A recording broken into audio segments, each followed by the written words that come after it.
Posloucháte YouTube kanál Šalečina.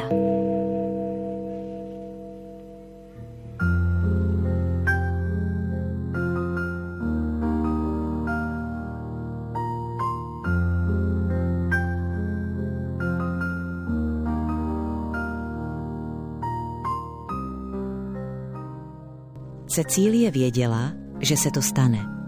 Jakmile mu napíše, Šimon neodpoví textovou zprávou, ale okamžitě zavolá. Bude chtít ovšem mluvit, analyzovat, komunikovat a ona na to v tu chvíli prostě neměla sílu. Někdy si ve skrytu duše představovala, že by k takovému rozhovoru mohlo dojít, ale nikdy si nemyslela, že se to stane skutečností. Tak opravdovou, až jí to děsilo. Telefon se rozvibroval a na displeji naskočilo jeho jméno. Povzdechla si a přijala hovor. No ahoj, hlesla. Čau, Cecílie, ozvalo se z druhé strany. Ano, Šimone, ty mi jako nic neřekneš? V jeho hlase byla slyšet směsice údivu a naléhavosti. A co bych ti měla říkat? Ocekla unaveně. Voláš ty mě, tak mi asi chceš něco říct ty. Hele, ty mi jen tak napíšeš něco takovýho, nebo to byl vtip. Šimon se odmlčel, jako by čekal, že se Cecílie rozesměje. To je zase nějakej tvůj sociální experiment, že jo? A já si na vteřinu myslel, že je to pravda. Aha, zamumlala Cecílie, takže je to pravda. Ceci, já mám pro tebe v jistým smyslu slabost. Pokračoval Šimon tónem, který je vždycky dráždil, ale mohla by si prosímke dělat srandu z někoho jinýho. V jistým smyslu? Zopakovala po něm ironicky. Však víš, jak to myslím. No, asi. Šimon se nenechal odbít. Takže co, je to fakt pravda? Jako vážně? Jo, fakt, je to fakt jako fakt, potvrdila a cítila, jak se jí v krku stahuje uzel. Aha, to jsou věci, vydechl Šimon. Teda já vlastně nevím, co na to říct. Ráda bych řekla, že já to vím, ale taky nevím. No to je hezký, že seš aspoň někdy upřímná a dokážeš říct něco jasně, to znamenal s mírným rýpnutím. Cecílie nervózně pohlédla na hodinky. Kolik je hodin? Cože? 4, přesně za minutu, odpověděl Šimon zmateně. Musím končit, za minutu tam mám být, pak ti zavolám. Co? Počkej, Ceci. Ukončila hovor dřív, než stačil cokoliv namítnout. Proč zrovna ona? Celý její život jí v tu chvíli připadal jako scéna z nějakého nepovedeného filmu. Stála před dveřmi starého činžovního bytu a v rukou svírala telefon. Dobrý den, my jsme spolu dnes ráno mluvili, řekla do sluchátka, když jí to na druhé straně konečně zvedli. Budete mít zpoždění? Ozval se přísný ženský hlas. Už ho máte, to je prostě česká specialita. Chodit pozdě, když něco chcete. To my nemáme rádi. Cecílie slyšela, jak se v pozadí ozývá druhý hlas, nejspíš sestra oné dámy. Máme toho hodně, slečno. Jakmile se nám program někde posune, už to nedáme dohromady. Všechno nám navazuje minutu po minutě, víte?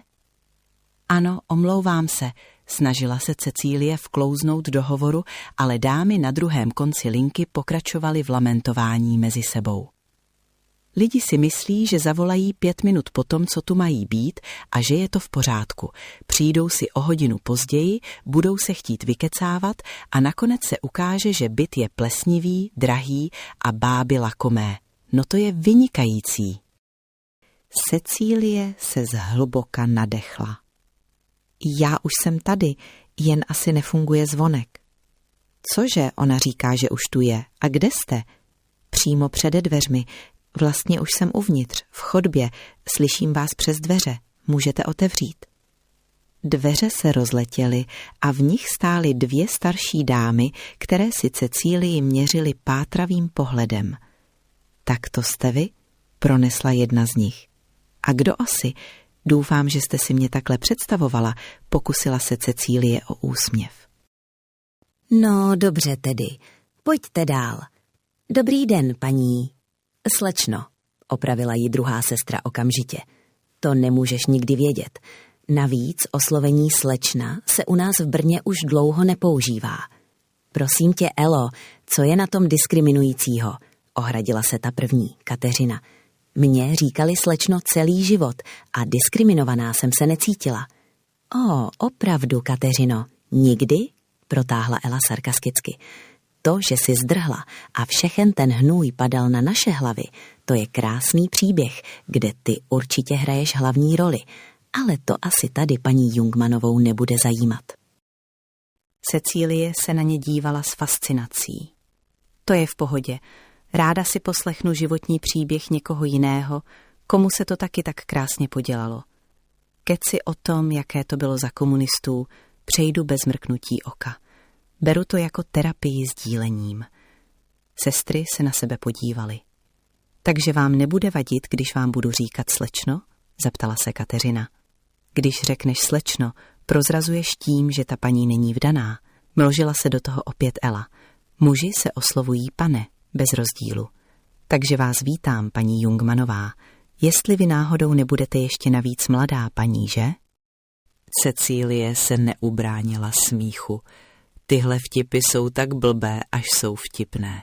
Klidně mi říkejte Cecílie. Cecílie, zopakovala Kateřina a kriticky si jí prohlédla. Krásné jméno, ale moc se k vám nehodí, nezlobte se. Já jsem Kateřina Schneiderová. A já její mladší sestra Ela, dodala druhá, žijící důkaz toho, že některé vztahy se nezmění ani po 70 letech. Zní to fatálně, poznamenala Cecílie. Doufám, že budu výjimkou z pravidla a moje vztahy se změní hned teď. Tak se posaďte, slečno, paní Cecílie, pobídla ji Kateřina a ukázala do obývacího pokoje. Sedněte si a nepřemýšlejte, kde je židle pro hosty, prostě si sedněte. Cecílie poslechla a klesla do křesla. Dáte si kávu? Zeptala se Ela. Turka nebo rozpustnou? Dala by si vodu, ale teď je čas na kafíčko, Elo, zamumlala Kateřina pro sebe. Je mi to jedno, usmála se Cecílie. Tak asi toho Turka. Já vynechám, děkuji, pronesla Ela Schneiderová s lehkým pozvednutím brady. Víte, paní Jungmanová, když si člověk zvykne na Wiener Melange v pořádné kavárně, nebude dobrovolně pít břečku. Kateřina si jen povzdechla a věnovala sestře krátký, výmluvný pohled. Však se tě nikdo neptá, Helo, takže slečna si dá Turka. Dobrá. Zatímco se v kuchyni ozývalo cinkání lžiček, Kateřina se znovu upřeně zadívala na Cecílii. Tedy, paní Jungmanová, vy hledáte byt, že? Nebo snad hledáte smysl života a své trudné existence, děvče? Cecílie se na moment zarazila. Vlastně se jdu sem k vám do věstírny pro radu, odpověděla s nádechem ironie, který jí byl vlastní. A jak si to představujete? Pokračovala Kateřina, že vám ten byt ukážu a rovnou vám ho odkážu, protože se slituji nad vaším tragickým osudem? Já myslela, že ten byt byl v nabídce, vyhrkla Cecílie, trochu vyvedená z míry. Psali jste tam, že je to 2+KK, nebo jsem to pochopila špatně? Ne, to ne, ozvala se z kuchyně Ela. My toho jen máme víc, tak nikdy nevíme, na který inzerát kdo odpovídá. Měla by si svést tabulku, Kateřino, normální Excelovou tabulku. Bože, vždyť je to tak jednoduché a efektivní řešení. Říkám ti to neustále, už asi 20 let. Kateřina jen zamíchala kávu. Některé věci se ani po 20 letech nezmění, ale dej mi pokoj s tabulkou, já si to pamatuju. Nic neříkám, utrousila Ela. No právě, tak už mlč. Já neříkám skoro nikdy nic, zamumlala Ela a přinesla šálky. Kolik lžiček? Třeba 2, odpověděla Cecílie. Cukr? Ne, cukr ne, děkuji. A mléko? Nemáme, odsekla Ela stroze. To nevadí, hlesla Cecílie a přijala šálek horké tekutiny. Takže paní Jungmanová, ujala se slova Kateřina, ten byt 2+K je volný, je v podkroví, to víte nebo nevíte? No to jsem nevěděla, ale teď už to vím. Děkuji vám. Dáte si sušenku? Nabídla Ela a postavila před ní krabici. Ne, to ne, děkuji, taky nejím cukr. Ale jděte, mávla rukou Ela, nemusí vám to být žinantní, my sušenky jíme pořád, esíčka, ty máme nejradši. Esíčka jsou vynikající, zasněla se Kateřina. To byla jedna z mála věcí, kterou jsem ve Vídni opravdu postrádala. Je to sice absurdní, kdo by byl řekl, že se člověku v emigraci bude stýskat především po sušenkách, ale je to tak. Ela se uštipačně uchechtla. Slyšíte to, slečno, že by se jí stýskalo po sestře nebo po rodičích? To ne, ale po esíčkách.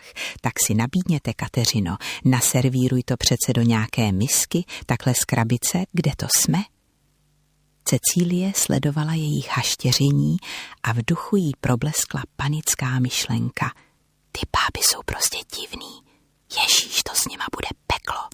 Ten byt bude určitě skvělej a levnej, ale bude to znamenat, že každý boží den budu muset hrát tyhle jejich podivný hry.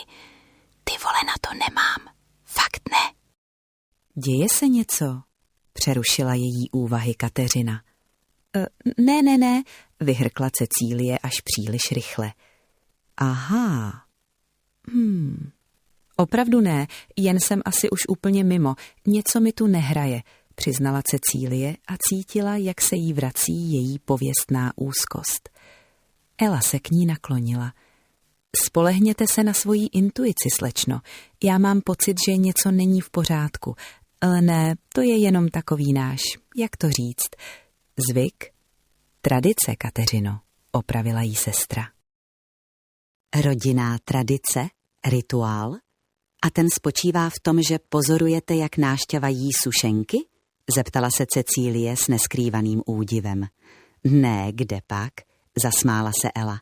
Ten spočívá v tom, že každá z nás má ráda jiná esíčka. Já kakaová, Kateřina Skořicová. A podle toho, kdo má jaká rád, se pozná, jaký jste člověk. Je to samozřejmě mnohem složitější, aby se nakonec zjistilo, že je to vlastně hrozně jednoduché. Rozumíte, že? Znáte teorii typů? Cecílie se v duchu modlila, aby už byla pryč. Já vůbec nevím, jestli tohle chci absolvovat. No, slyšela jsem o tom, řekla nahlas. Bertrand Russell, ne? Ale netušila jsem, že existuje skořicový a kakaový typ. To je nějaká vídeňská škola? Elo, slečna se přišla podívat na byt, ne na sebepoznávací kurz, zarazila jí Kateřina. No ten bych právě potřebovala ze všeho nejvíc, povzdychla si Cecílie. Člověk nikdy neví, kam vlastně jde. To je pravda, přikývla Ela. Člověk míní a pán Bůh, však víte, já bych o tom mohla vyprávět. Emigrovala jsem do Vídně, abych se ve zralém věku vrátila zase sem. Nikdy by mě nenapadlo, že se sem vůbec ještě podívám. Pak se odmlčela a pichlavě se zaptala. Takže slečno, k tomu bytu, co vy vlastně děláte? Jak to myslíte? Jako práci? Jste někde zaměstnaná nebo máte svobodné povolání? Cecílie se nadechla k odpovědi. Vlastně jsem teď skončila jeden 3letý projekt a popravdě bych si potřebovala hlavně odpočinout. Přemýšlím, že všechno změním. Jako co všechno? Jako úplně všechno, babi, proběhlo Cecílí hlavou. Celý tenhle dementní svět, co se řítí do záhuby kvůli holkám, jako jsem já. Co se pořád nemůžou rozhodnout, jestli budou vegetariánky, veganky nebo vitariánky. Jestli dokážou být totálně bio, lokální a zero waste, protože jsou příliš křehké a z jiného světa. Nikdy se nedokážeme pro nic rozhodnout, protože skutečnost je vždycky jiná než naše představy. A pořád si říkáme, ještě ne pro Boha, já ještě nejsem dospělá, ať to za mě udělá máma, táta nebo bába. Nahlas však jen řekla, no prostě práci i život, že možná nejde tak hrozně moc pracovat do nekonečna, ale to by vás vlastně nemuselo zajímat. Na to se snad ani nemáte právo ptát, nebo ano? Kateřina se mírně pousmála. Ano, paní Jungnomová, na to samozřejmě de jure právo nemáme, ale de facto, in honu, tuhle nekorektní otázku mé sestry raději zapomeňte.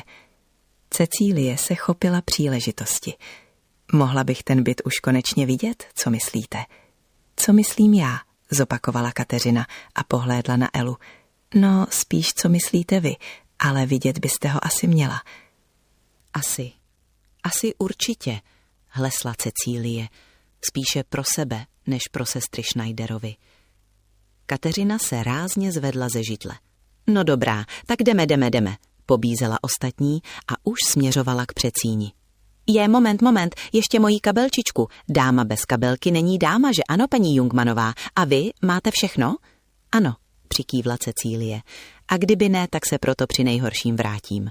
No když myslíte, utrousila Kateřina s tajuplným podtónem hlase. Vykročili na chodbu. Kateřina se u schodiště zastavila a zvedla varovně prst. Tak pozor, paní Jungmanová, to pozor je o tom, že člověk sice ví, kam jde, ale tady člověk nikdy neví. Třeba se už pak nebude mít kam vrátit. Chápete to? Cecílie nejistě pokrčila rameny. Jasně, jako ta metafora o řece, že ano? Asi úplně ne, namítla Kateřina, zatímco sestupovali po schodech dolů. Ale o té řece to znáte, ne? Že člověk nemůže dvakrát vstoupit do téže vody. Já se například vrátila sem, člověk by řekl, že se vracím domů, že to tady znám, že tu mám zázemí i sestru, viď Elo. Ale všechno už bylo jiné, naprosto jiné. Ani moje sestra už nebyla tím, kým bývala, když jsem odtud odcházela. No, už si zase stěžuje, zamumlala Ela o krok pozadu. Ta konkrétní voda prostě uplyne a už se nikdy nevrátí, dokončila svou myšlenku Kateřina. Tak a teď jdeme. Rovně, pak na schodiště a pořád nahoru. Překvapivě. Cecílie se rozhlížela kolem sebe a nemohla skrýt úžas. Ty báby mají ku podivu vkus, pomyslela si. Takhle krásný barák jsem snad nikdy neviděla. Koukáte, co? Všimla si Kateřina jejího výrazu. Štuky máme kompletně zachované, stejně jako dlažbu. To hned tak někde neuvidíte. A okna? Okna jsou původní, dveře také. Jak se vám to povedlo? Vydechla Cecílie. Víte, vždycky tu bydleli slušní a pořádní lidé, co měli estetické cítění, vysvětlila Ela. Nebylo to ale jednoduché. Kateřina by o tom mohla napsat knihu. To tedy mohla, přizvukovala si Kateřina. Vzala bych to pěkně od podlahy, takže to vezměme nejdříve přes sklep. Ten konec konců můžete také využívat. I jakože bych si tam v písku skladovala biomrkev z komunitní zahrady, napadlo Cecílii. No, já tam mám brambory z Vysočiny, kontrovala Kateřina, a také věci, na které se nemůžu dívat, ale které zároveň nemůžu vyhodit. To já bych tam v tom případě měla sebe, blesklo Cecílii hlavou. Já tam mám zase zavřené děti, prohodila Ela s kamennou tváří. To je takový rakouský národní zvyk. No jo, povzdychla si Kateřina. Smysl pro humor moje sestra také nikdy neměla. To se nezměnilo a asi už ani nezmění. Ale věřte mi, paní Jungmanová, s tímhle domem to byl občas pořádný oprus a šikana. Normy jsou normy. Prý nátěry smí být jen bledě zelené. Strávila jsem hodiny a hodiny na OPBH. Sestoupili do chladného suterénu. Tady pozor, varovala Kateřina. Je tu nízký překlad, ať se neuhodíte. Světla tu občas blbnou. V horních patrech je sádrokarton, ale tady se hodně zachránilo. Heleďte, když nám ten dům po revoluci milostivě vrátili, zjistili jsme, že lina naštěstí položili rovnou na parkety a ten sádrokarton jen tak připlácli. Ještě, že to byli takový břídilové. Cecílii polil studený pot. Není to trochu bizarní, že mě vlečou do sklepa? Co když mě tu svážou a zamordují, nebo prodají, nebo se mnou budou provádět nějaké čarodějnické rituály? Ty báby určitě po večerech čarují a nikdo ani neví, že jsem tady. Tady mě nikdo nenajde. A pak, že ses nikdy necítila diskriminovaná, rýpla si Ela do sestry. Diskriminovali tě za tvé estetické cítění. To ano, připustila Kateřina. Pozor, slečno, tady schovám ten drát. Udržet tento dům v rozumném stavu vyžadovalo pevné rozhodnutí a neústupnost. Tak, a tohle je sklep, co patří k vašemu bytu. Otevřela dveře do čisté, vybílené kopky. Koukejte, dobré, ne? Police jsme museli strhnout, byly strouchnídělé, ale zase tu začal téct pramen. Pramen? Podívila se Cecílie. Ano, támhle v koutě jsme museli udělat odtok. Pozor, ta zeď je vlhká, ale ta voda je prý dobrá, prý se dá i pít. To bude nejspíš živá voda. V tu chvíli se ozvala hlasitá rána, doprovázená zábleskem a sklep se ponořil do absolutní tmy. To nic, to jen praskla žárovka, ozval se klidný hlas Kateřiny. Elo, baterku? Jo, žárovka. Aha, hlesla Cecílie, které srdce bušilo až v krku. To byla hrozná pecka. Fuj. Jste v pořádku, paní Jungmanová? Jo, asi jo. Mohli bychom jít už nahoru. No jasně, tak pojďte. Cestou po schodech Kateřina dálo lamentovala. Celé to tu tehdy sfušovali a ještě za to chtěli Mailand, matláci jedni. Mě to ohromně mrzí, takový nepříjemný zážitek, omlouvala se Ela Cecílii. Ne, to je v pořádku, snažila se uklidnit Cecílie. Mám jen trochu klaustrofobii a jak to zhaslo, neudělalo mi to dobře, ale už je to v pohodě. Tak prosím, po schodech, nahoru. Můžete mluvit, i když jdete, nebojte se, pobízela ji Kateřina. Co to byl za nápad začínat sklepem? Jenže ono má všechno svůj řád. Musí se začít pěkně od spoda. Víte, jak se to říká? Vše, co je dole, je i nahoře. A vše, co je nahoře, je i dole. Takže až úplně nahoru? Zeptala se Cecílie, když míjeli další patro. Doufám, že na půdě nemáte pár oběšenců. Ano, až do podkroví. Tam se to věší, odpověděla Kateřina s nečitelným výrazem. Máte to tady opravdu krásné, vážně, uznala Cecílie. Věší, jsme rádi, že to dokážete ocenit, zamumlala Ela. U posledního schodiště se Kateřina náhle zastavila a otočila se. Slečno, na to jsem se ještě nezeptala, bydlet tu chcete sama? Cecílie stuhla. Nemohli jste tuhle otázku vynechat. Já nevím, prostě zase nevím, sama asi ne. Kateřina se významně podívala na Elu. No vidíš, hele, je to tady zase. Pane Bože, já si sice zakázala magické myšlení, ale tohle není náhoda, že to není náhoda, Elo. No jistě, přikývla sestra, to není náhoda. Prosím, cože? Vydechla Cecílie, stále ještě trochu otřesená ranou prasklé žárovky. No, vy ho znáte, opakovala Ela Schneiderová tónem, který v sobě nesl tíhu staletí. Můžete vůbec říct, že někoho skutečně znáte? Představte si, paní Jungmanová, že se rozhodnete sdílet svůj život s nějakou velmi blízkou, spřízněnou osobou. Důvěřujete si, rozumíte si, všechno zdánlivě funguje a náhle zjistíte nějaký naprosto zásadní fakt. Skutečnost, která tu osobu postaví do úplně jiného světla a celá vám tu představu o ní dekonstruuje. Teď mluvíte o sobě, že? Přerušila ji Kateřina věcně. Moje sestra totiž mluví zásadně jen o sobě. To bylo triviální, Kateřino. Teď jsem o sobě vůbec nemluvila, viď, Cecílie. V tu chvíli se kolem nich myhl stín. Kateřina začala zběsile mávat rukou kolem hlavy. Kšá, ty hajzle, odlétni, tady máš okno, no tak leď, prase jedno, zase to tu všechno posere.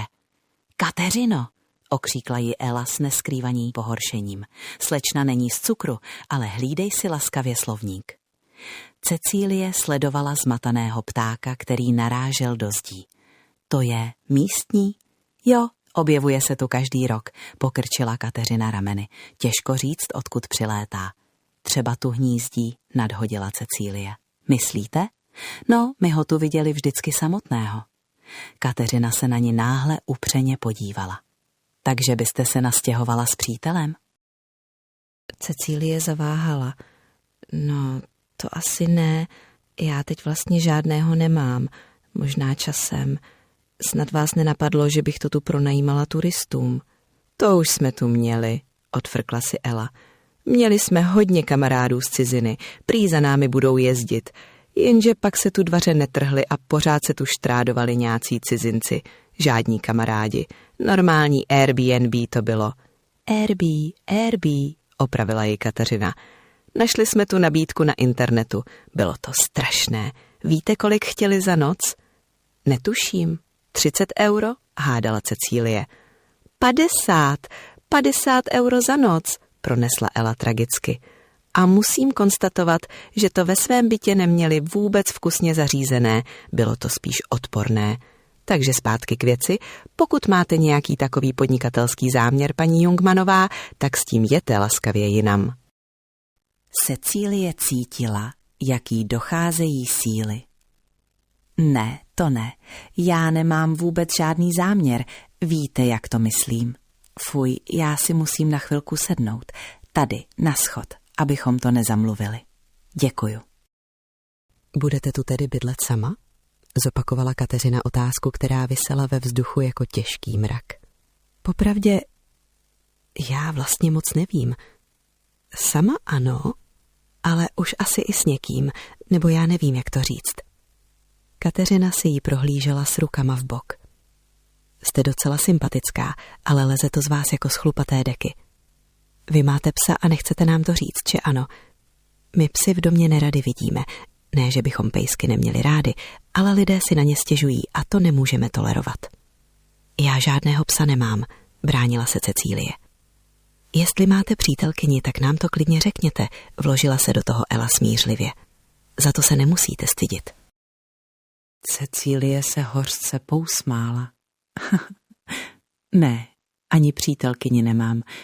Je to naprosto banální a trapně jednoduché. Žádná alternativa, žádná výjimečnost.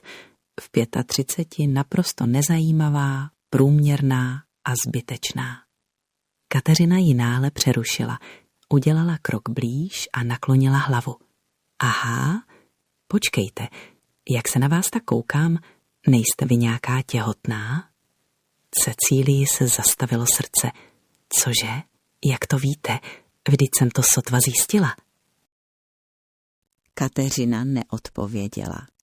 Otočila se zpět k oknu, kde stále narážel pták do tabulky skla. Tady, ty blbá, tady máš otevřené okno. Ježišmarja, tohle hlavou neprolazíš, to je dvojité sklo, ty pitomče jeden.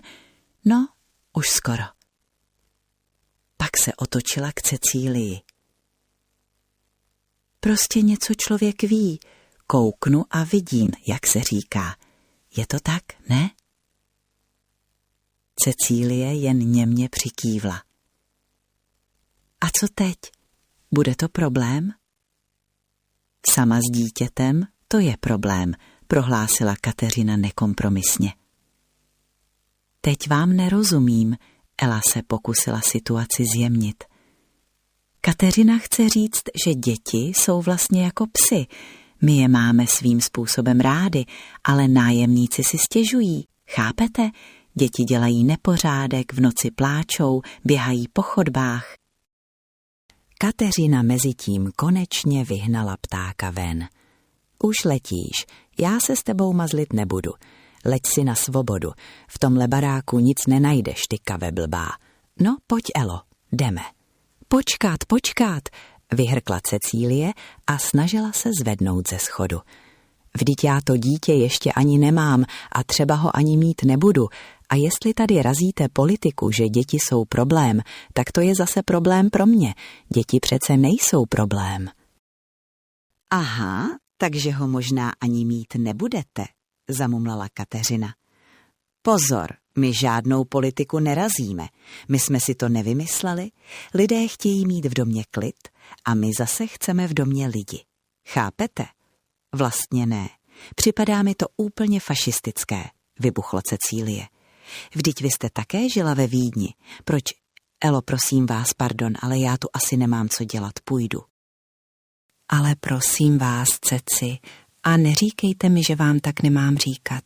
Nic se nejí tak horké, jak se to uvaří, zastavila ji Ela. Možná jsme si jen špatně porozuměli.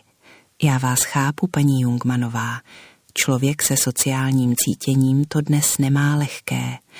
Nežijeme v ideálním zřízení, ale možnosti tu stále jsou. Na to se nesmí zapomínat. Pojďte, jdeme už do toho podkroví. Podívejte se tam, vždyť stejně nevíte, co bude. Cecílie se na ní podívala. Právě. Náhle se jí zatočila hlava. Svět kolem ní jakoby na vteřinu ztratil barvy. Vy jste úplně bledá, vykřikla Ela. Co je vám? Je vám špatně? Sedněte si, honem, tady, pobízala ji Kateřina a podpírala ji. Děkuju, zašeptala Cecílie a nechala se vést. Ve vzduchu byla cítit vůně starého dřeva a něčeho, co by se dalo nazvat nadějí, kdyby ovšem nebyla tak kurevsky komplikovaná. Elo, prosím tě, otevři to okno, vydechla Kateřina. Cecílie se opřela o chladnou zeď mezi patra a snažila se ovládnout svůj dech. Svět se s ní stále mírně pohupoval. Tak, dýchejte, konejšila jí Ela, zatímco se do chodby valil čerstvý vzduch. Dýchejte a dívejte se. Podívejte, kde jinde byste našla takovéhle nádherné odpočívadlo. Všude jinde tyhle prvky vymlátily, ale my je máme. Je to krása, že? Kdo by řekl, že se za těmi domy skrývá takový ráj? Cecílie mžourala do dvoru, který se pod nimi otevíral jako zelená hlubina. Já toho teď zrovna moc nevidím, přiznala slabě. Dejte si nohy nahoru. Tak, dobře. A klidně se o mě opřete. Pobídla jí Kateřina a podala jí malou lahvičku. Tady máte, lokněte si. To vám zvedne tlak. Co to je? Nemůže mi to ublížit. Je to jen bylinkové. Melisengeist, meduňkový líh z Rakouska. Čisté zdraví. Cecílie polkla ostrou tekutinu a ucítila, jak jí v těle rozlévá teplo. Děkuju, jako by se mi najednou zbystřily smysly. Jen dýchejte, opakovala Ela. Stejně člověku nic jiného nezbude. Podívejte na ten náš dvůr. Je to oáza. Vždycky takový byl. Ať se dělo, co se dělo. Člověk tu může stát hodiny, kouřit a dívat se. Celá existence za ním nakonec přijde sama. Po chvíli se Cecílii do tváří vrátila barva. Je to lepší? Už vypadáte k světu, poznamenala Kateřina a pokynula k dalšímu schodišti. Tak jdeme. Jste připravená? Na co? Na všechno. A to vůbec jde? Připravit se na všechno, zapochybovala Cecílie. Někomu ano, ale vyžaduje to disciplínu a víru. Tak to asi nemám, povzdychla si mladá žena. A přitom jste teď v takové příhodné situaci, namítla Ela. Co je na tom příhodného? Vlastně úplně všechno. Kdy jindy si může člověk takhle hezky proškrtat život? Kdy se může konečně sebrat a začít žít skutečně za sebe? No tak jdeme, čekáme jen na tebe, Kateřino. Vydali se na poslední úsek cesty. Je to, jako bychom se chystali na nějaký horský výstup, poznamenala Cecílie. To neříkejte dvakrát. A co tedy hodláte dělat? Zeptala se Kateřina, aniž by se ohlédla. Asi se zabiju, vole, uletělo Cecílii v návalu bezmoci. Ale na to nemáš, vole, odpověděla Kateřina naprosto klidným hlasem. Cecílie se zastavila. Cože? Říkám, že na to nemáš. Říkáš to, ale ve skutečnosti nejsi vůbec sebevražedný typ. Jsi jen trochu teatrální introvert se sklonem k melancholii a dramatičnu. Někdy se tomu říká hysterka, ale sebevrah to ne. Cecília na ní zůstala zírat.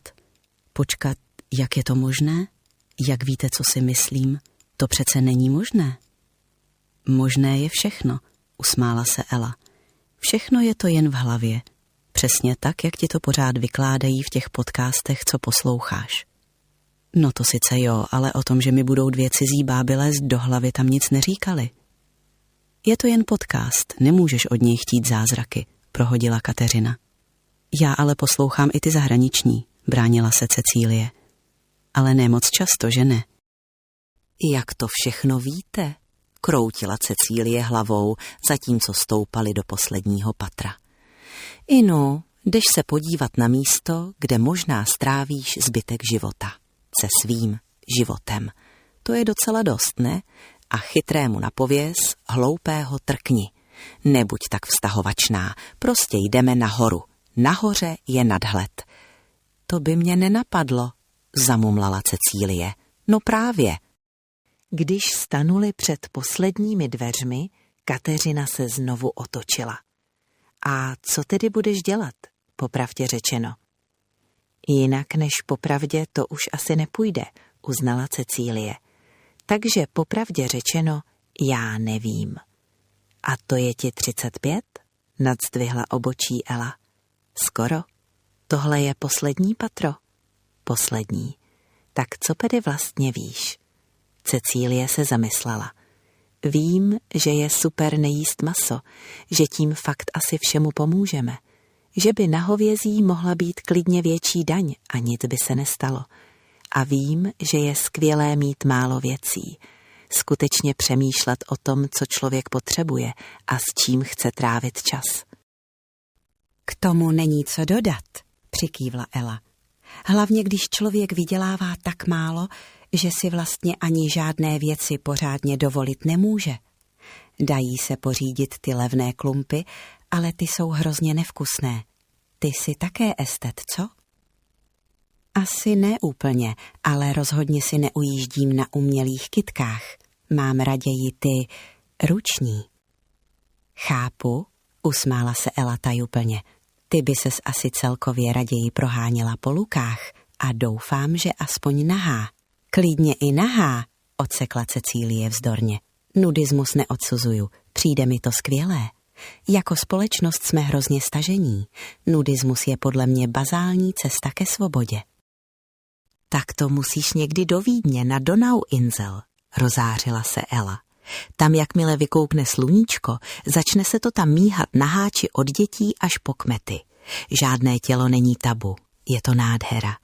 I Kateřině se tam líbilo, že? Musím říct, že jsem k tomu byla skeptická, přiznala Kateřina, ale ve výsledku to byla paráda. Dlouho jsem nezažila takovou svobodu. Cecílie si povzdechla. To já taky ne. Prosím tě, ty jsi mladá, jak můžeš nezažívat svobodu? Podivila se Ela. Úplně normálně. Nic normálního neexistuje, Ceci. Zrovna tohle bys mohla vědět. Uzavřela Kateřina a sáhla po klíčích. Tak asi nevím. Já toho celkově moc nevím, ale to už jsem říkala.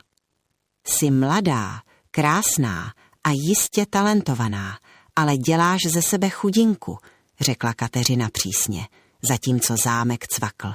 Prober se. Já jsem úplná chudinka, chápete? Můj život je naprosto... Mlč, utnula jí Kateřina a otevřela dveře do podkrovního bytu.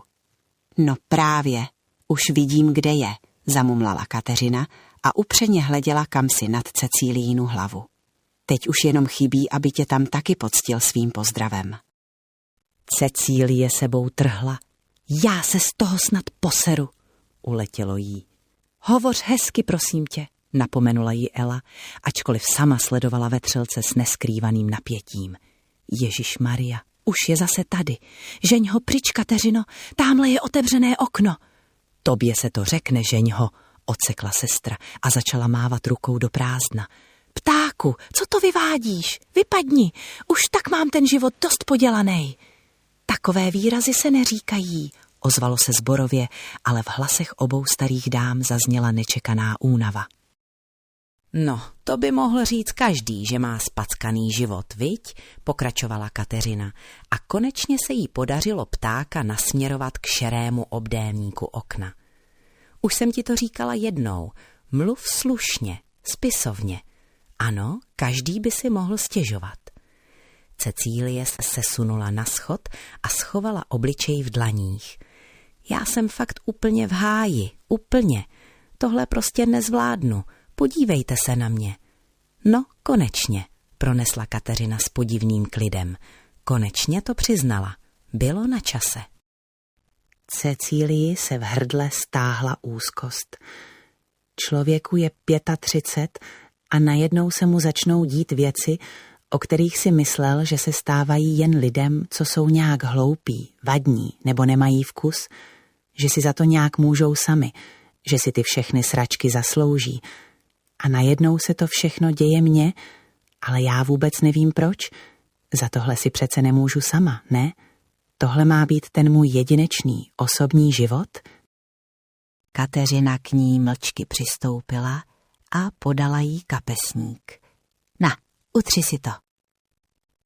Cecílie si mechanicky otřela tvář. Fuj, to je. No, jak si to sama řekla, pokrčila rameny Kateřina. Ale uvidíš, už to není skoro vidět. No, vidíš, jsi jako nová. Prosím vás, v kolikátém, že je to patře, vydechla Cecílie a pohlédla vzhůru do šroubolice schodiště. V posledním, zdá se ti to nekonečné, viď? To je tím, že tudy jdeš poprvé. Znáš to, když jdeš někam poprvé, cesta tam je nekonečná. Když se vracíš, uběhne to raz, dva. A na konci je pěkná hospoda. Ježiš, hospoda, hlesla Cecílie. Viď já vlastně už ani nemůžu pít. Já to nedám. O tomhle mi nikdo nic neřekl. Já vůbec nevím. Cecílie, přerušila ji Ela s nečekanou intenzitou. Nebuď slepá a nebuď ani krátkozraká. Vám se to řekne, vybuchla Cecílie a v hlase jí zazněla hořkost.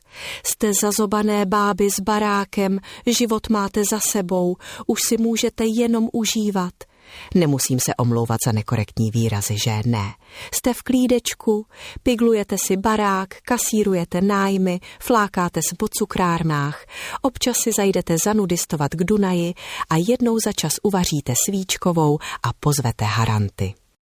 Ti vás sice vytočí, ale vlastně se máte rádi a vnoučátka jsou roztomilá. Vy jste nikdy nemuseli řešit environmentální žal, recyklaci, udržitelnost, gender gap ani bytovou krizi. Vy jste si vesele emigrovala do Rakous a vy jste to tady taky nějak flikovala. Možná to byl oprus, ale dalo se to přežít. A teď jste vysmátá bába s krásným domem. Že bych já v životě dosáhla na vlastní byt, na to můžu zapomenout. Mám sice skoro 2 vysoké školy, ale budu do smrti živořit, pokud mi teda neodkážete jeden byt v tomhle svém luxusním hnízdě. Nastal okamžik ticha. Cecílie, promluvila Kateřina měkce. Tak byt tím odkážeme, to jen tak pro pořádek. Tušila jsem to, hlesla Cecílie. Ale ve zbytku se ukrutně mýlíš, pokračovala Kateřina.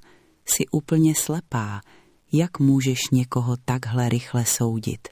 Ty se tak lituješ. Jo, lituju, protože moje situace je politováníhodná.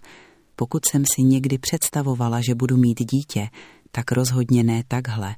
S někým, s kým ani nechodím, komu ani nedokážu říct, jestli ho mám ráda. Ela si povzdechla a opřela se o zábradlí. Chápu, takže terapie sdílením. O tom se teď v těch tvých podcastech hodně mluví, ne? Tak tedy v kostce. Měla jsem manžela a děti. Byla to docela pohoda. Chodili jsme s přáteli na chalupy, jezdili na vodu, nic zvláštního, všechno hezké. Pak děti vyletěly z hnízda. Muž se upil jako debil. Ani nevím proč. Děti se mnou nemluví. Čas od času se vídáme, Ale je to těžké. Většinou se jen mlčí. Svíčkovou nevařím, nemám vlastně pro koho. A když se dívám zpátky, raději bych děti neměla, i když se stydím si to sama před sebou přiznat.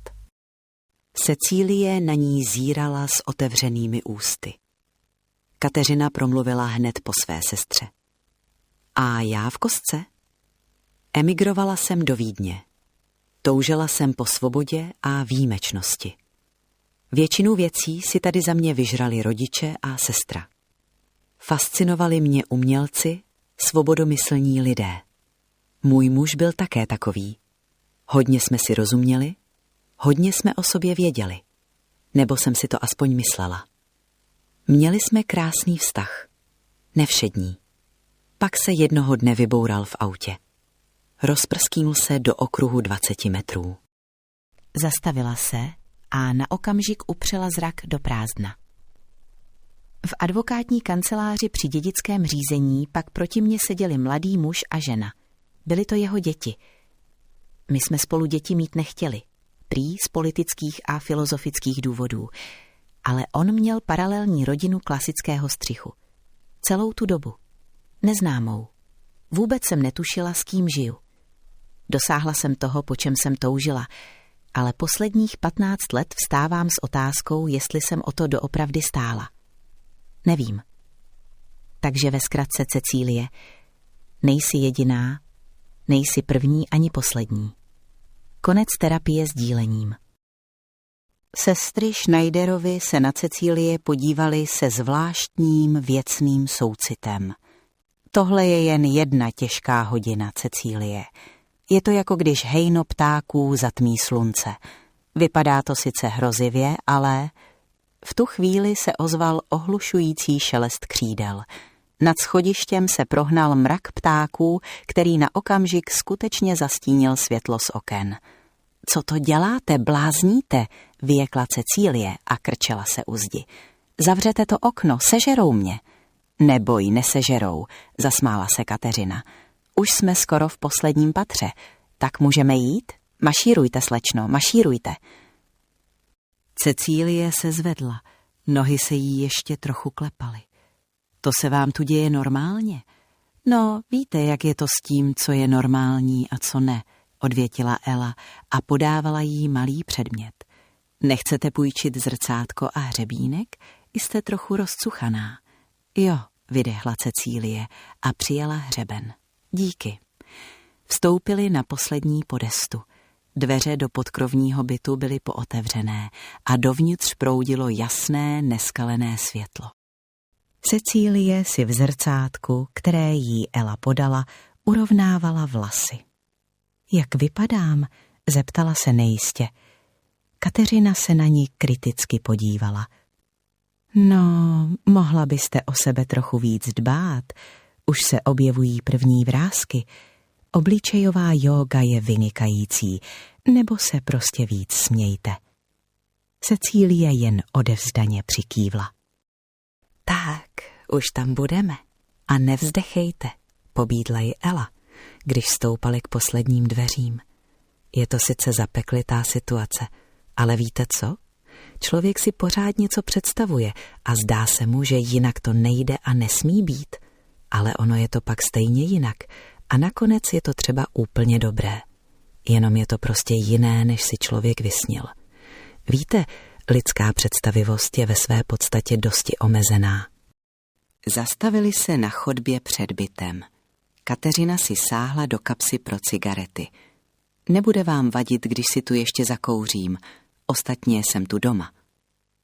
Mně ne, odpověděla Cecílie a pohlédla z okna na schodišti. Podívejte se na ty platany, jsou tak krásně rovné. Dáš mi taky? Požádala Ela sestru o cigaretu. Dám? Odvětila Kateřina a obě staré dámy se na chvíli zahalily do dýmu. Tady můžu stát hodiny a nikdy mě to neomrzí, vydechla Ela a pozorovala ptáky kroužící nad dvorem. Já si vždycky myslela, jak jsem svobodomyslná, ozvala se tiše Cecílie, jak nemám s ničím problém, A přitom jsem možná taky pěkně omezená. Člověk by měl být hlavně rovný, jako ty stromy. V tu chvíli se Cecílie v kapse rozvibroval telefon.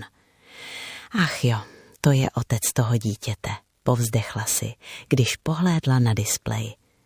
No tak mu to zvedněte, pobídla jí Kateřina. Asi to bude důležité, když je tak vytrvalý.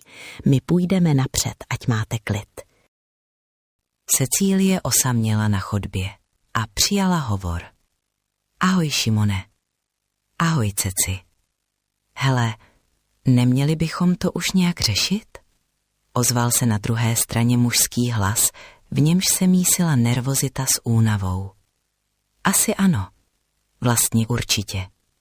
Popravdě řečeno, takhle jsem si to nepředstavoval, pokračoval Šimon. Takhle si to nepředstavuje nikdo, Šimone.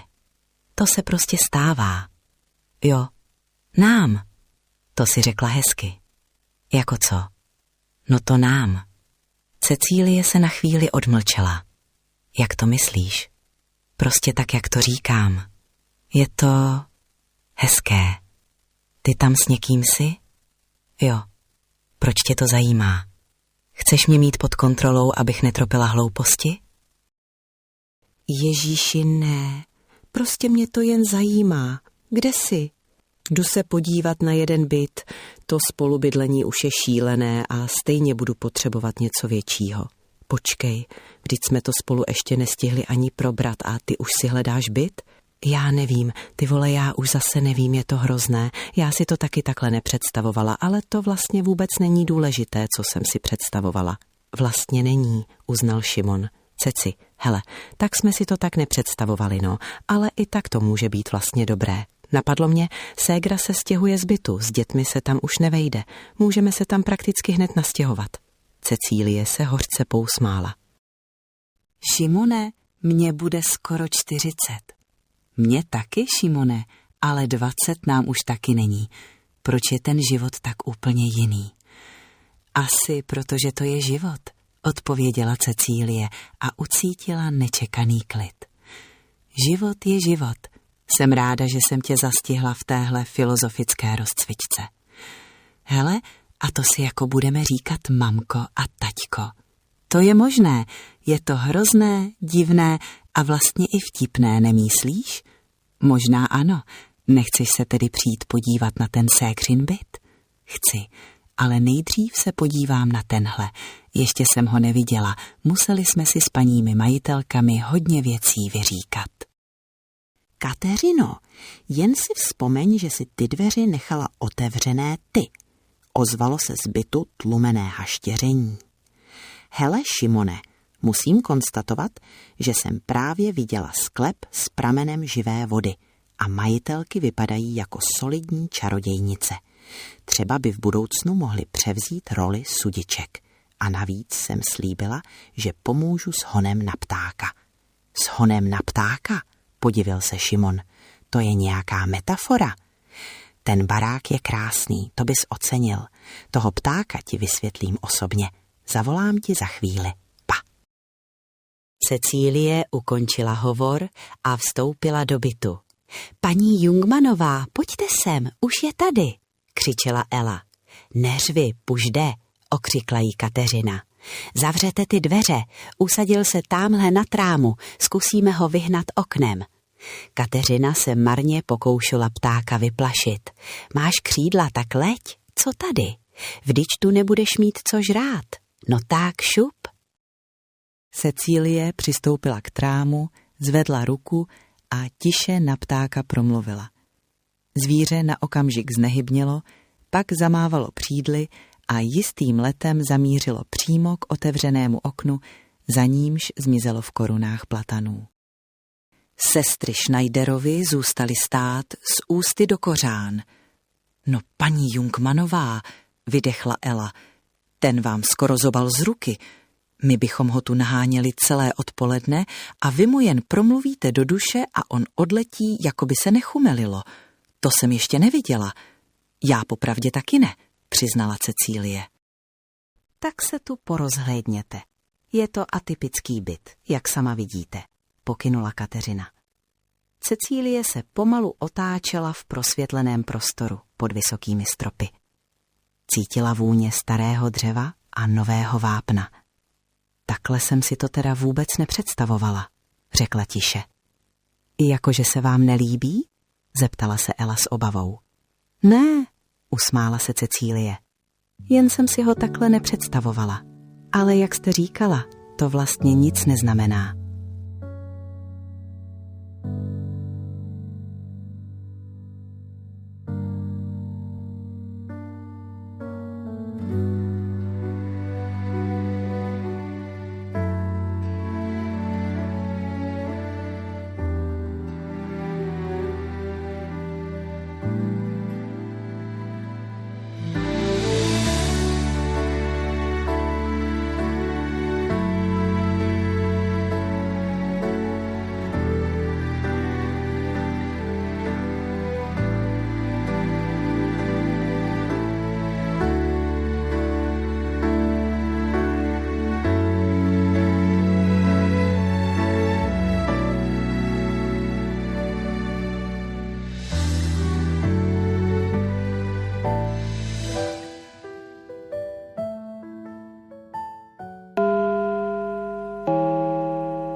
Posloucháte YouTube kanál Šalečina.